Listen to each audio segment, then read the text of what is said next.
Hey everyone, this is Lago One. As we are approaching the release of the summer DLC of 2022 on July 19, I decided to hold multiple polls with the GTA Online Reddit community, asking them about some of the popular features they would like added to the game. And the responses were very interesting to say the least. Without further ado, let's just jump into the top 10 features.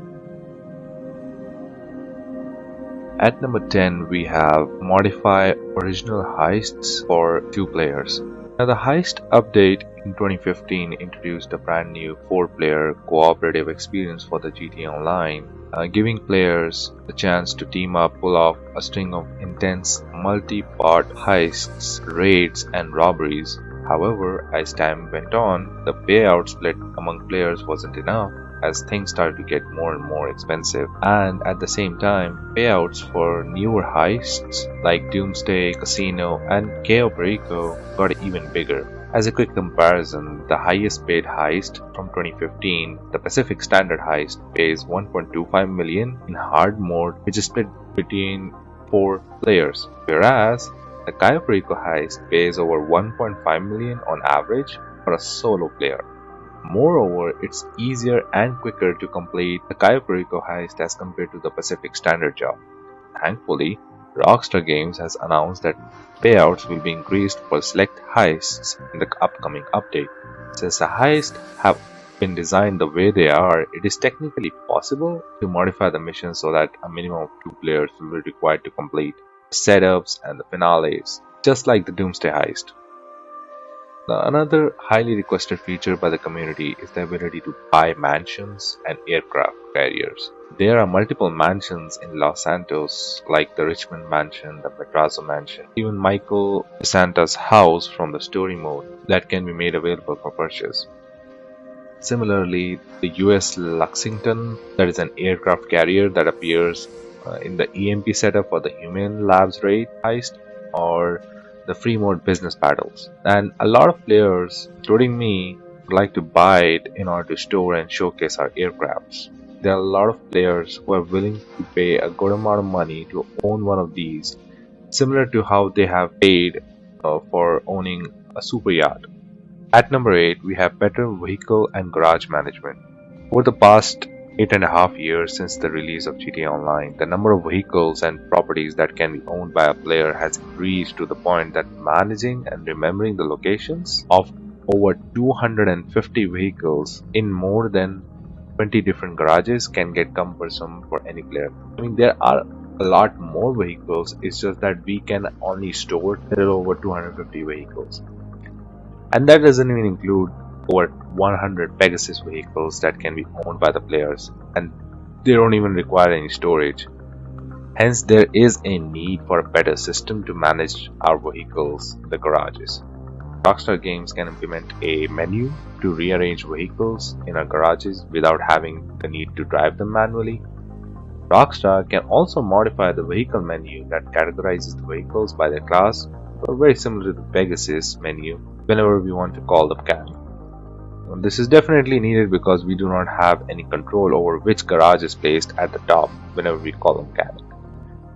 Moreover, a list of recently used vehicles can be provided in the menu similar to the special vehicles or personal aircraft. This will allow us to quickly spawn those vehicles that we drive the most instead of calling the mechanic every time. So I like to switch between Prismark 2, Toreador, and Buffalo STX from time to time. But every time I have to switch between them, I have to call the mechanic. And part of the reason I have Toreador stored in my MOC, but in order to call the Buffalo STX, I still have to call the mechanic. Now, over the span of GTA Online, we have received a huge number of contacts for our in-game phone. Some contacts don't even accept our calls, like Agent 14, Wendy, Laszlo, and some are not even used as much by the players like Gerald, Martin, Simeon, as they only offer random contact missions that can be launched from the menu anyways. So it's kind of pointless to have them as contacts. Moreover, certain calls cannot even be rejected, like the ones from English Dave. Even though his calls are primarily for random mission requests, like popularity missions for a nightclub or favors for kind of music, but still it gets annoying. Hence, players are requesting the ability to block certain contacts from their phones. And maybe players want to connect to certain contacts quickly, like mechanic for calling in a new vehicle or Lester for calling off the cops. To favorite these contacts would be really beneficial to players. Now at number 6 we have dedicated servers and anti-cheat for PC platform and roleplay servers for consoles. Now let's start with dedicated servers for PC platform. If you have played on PC for a decent amount of time, you will realize how bad it is. GTA Online on PC runs rampant with modders. In the public lobby, the large majority of the modders will leave you alone. On occasion, you might find yourself trapped in a cage, spontaneously blown up to bits, or turned into a campfire, and will lead to you restarting the game to get everything back to normal. If you are doing the missions with random, sometimes you may even see them cheat during the missions. More often than not, their cheating is very covert, such as using God mode or aimbot. Sometimes they will attach a prop to you, making it harder for you to use your own character. And that is if you're lucky. Mod menu users can do much more damage than you think. These mod menu users have access to your Rockstar ID as soon as you join their session, and from there they can get your IP address. Unless you are using VPN, that IP address will provide the location down to the district you are living in. And mod menu users can join your session, kick you from their session, even pull you into their sessions and mess with you till you close your game. If they want, they can even DDoS you. They can keep harassing you because unfortunately you cannot change your Rockstar ID. So the PC platform is in dire need of anti-cheat and dedicated servers. Fortunately, consoles like Xbox and PlayStation with constant firmware updates do not necessarily need any of these services. On the other hand, PC platform has roleplay servers for GTA Online like 5M or Grand RP, but for consoles, they do not have anything like this. Even though these RP servers are not created or managed by Rockstar Games, they provide a far better experience for a wide range of activities.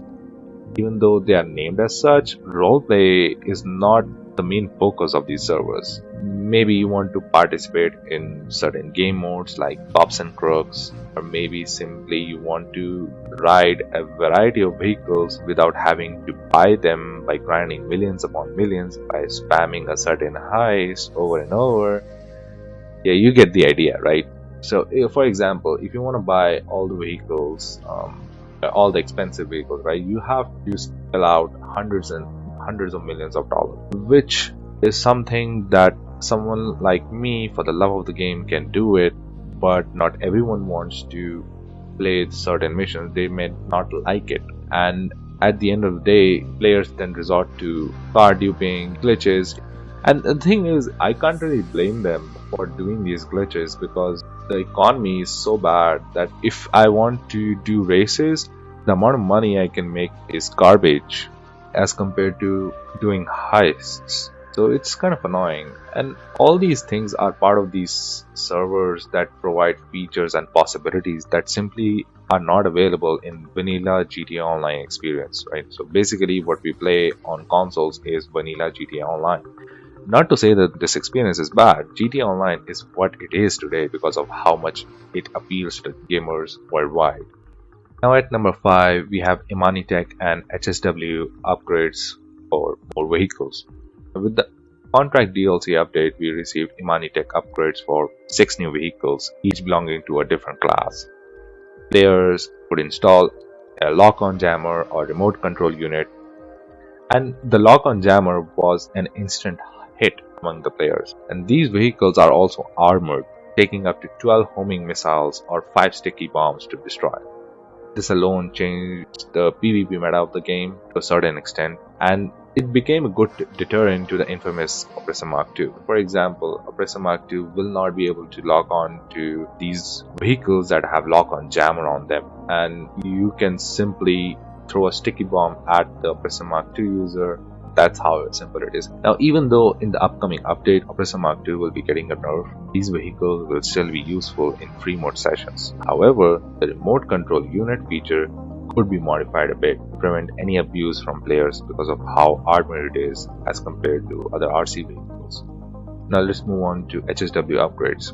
With the release of GTA Online on the next generation of consoles, we received house special works for both new and old vehicles. These upgrades provided old vehicles like the Banshee or the Sentinel XS with much needed performance upgrade to bring them on par with the best in their respective class as per 2022 standard. Just look at any of the HSW upgraded vehicles and you will see how good they are as of right now in their respective classes. And there's a wide variety of vehicles that could really use an HSW upgrade. Feel free to comment down below on which vehicles you would like to receive an HSW upgrade for. Now at number 4 we have increased payouts and improved missions for businesses.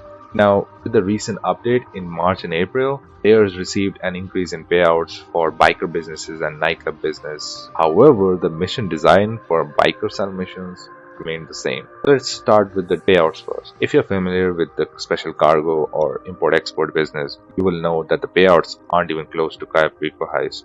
As a quick comparison, you can make an average of 1.5 million per heist that takes 35 to 40 minutes to complete. Whereas it takes at least 3 to 4 hours on average to fill a large warehouse and cycling source missions between 3 warehouses, right? Even for a speedrunner like me, each of which sells for 2.2 million. You can obviously keep the warehouses full till double money event comes on, but even then with the profit that you are gonna make, it's not even close. Like it's less than half, and those missions currently have to be launched in public session. Now, as you can see, it's a night and day difference, and the import-export business is no different. That goes on double money, even rarer.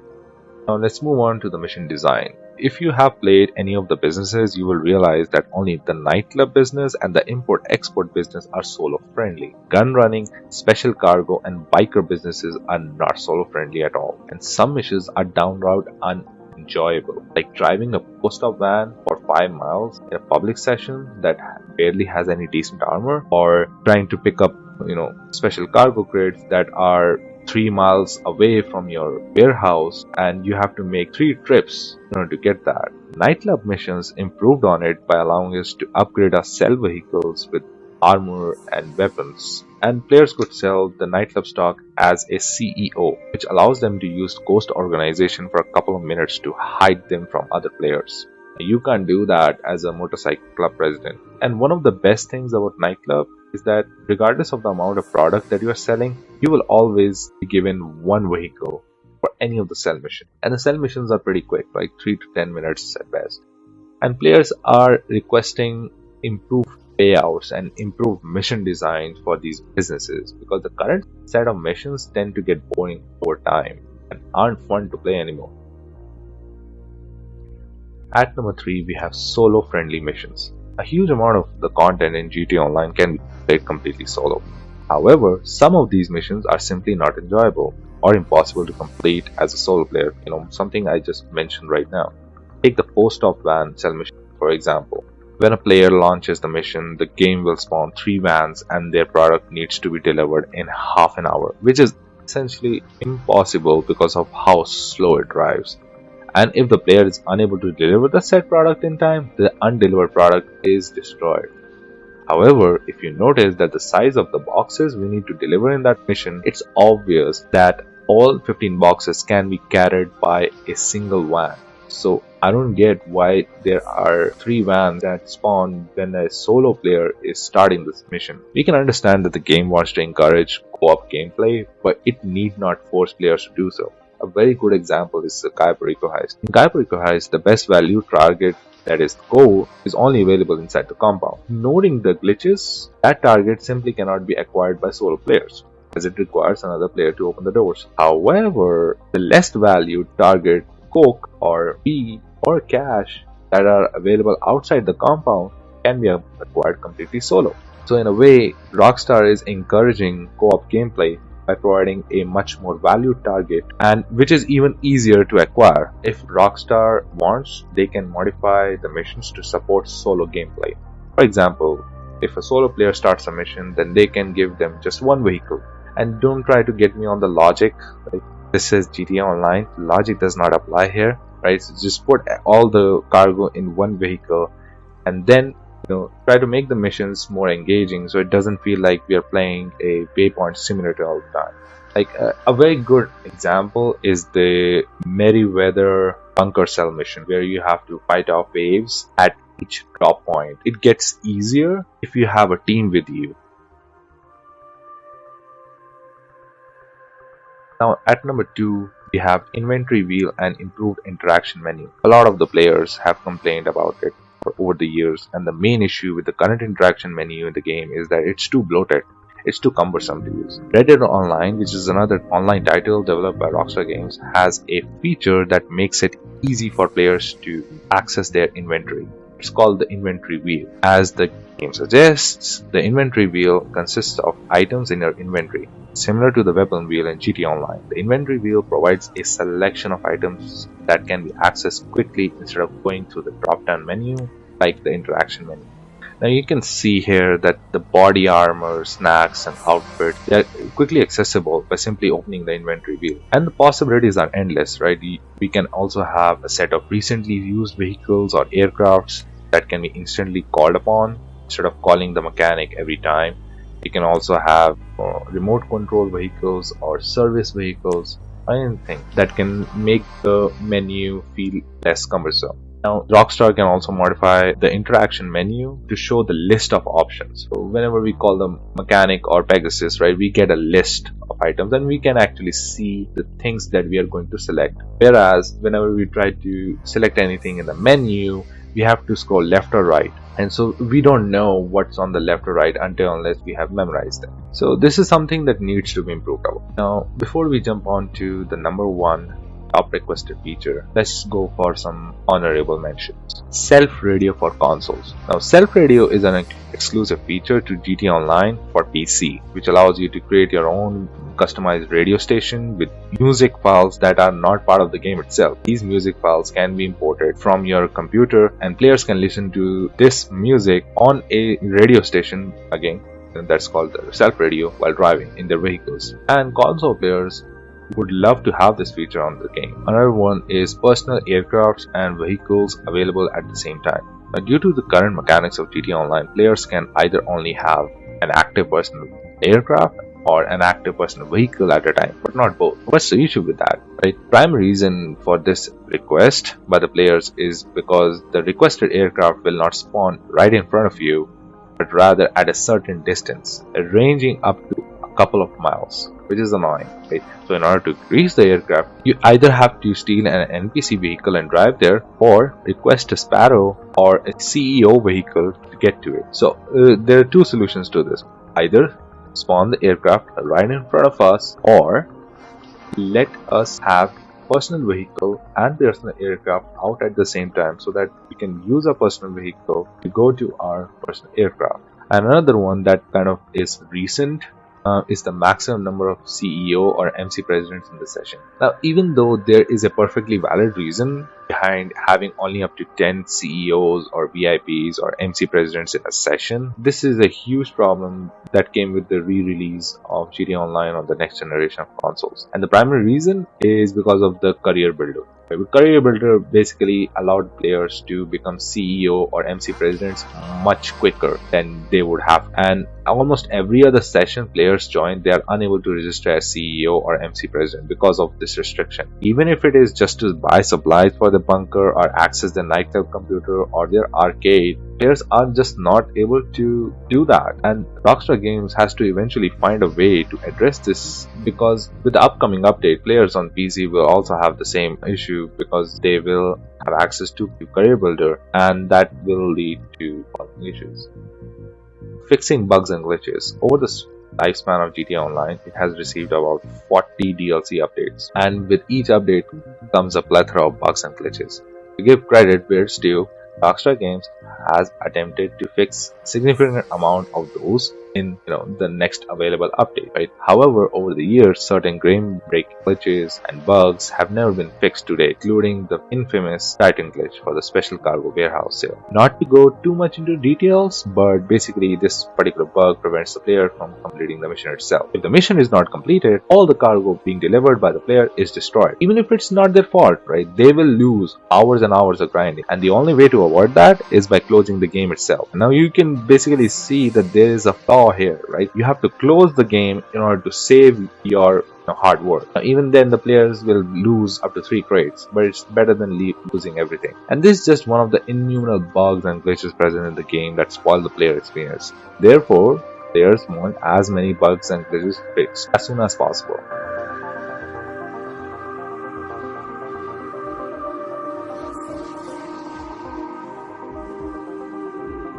And that is all for now.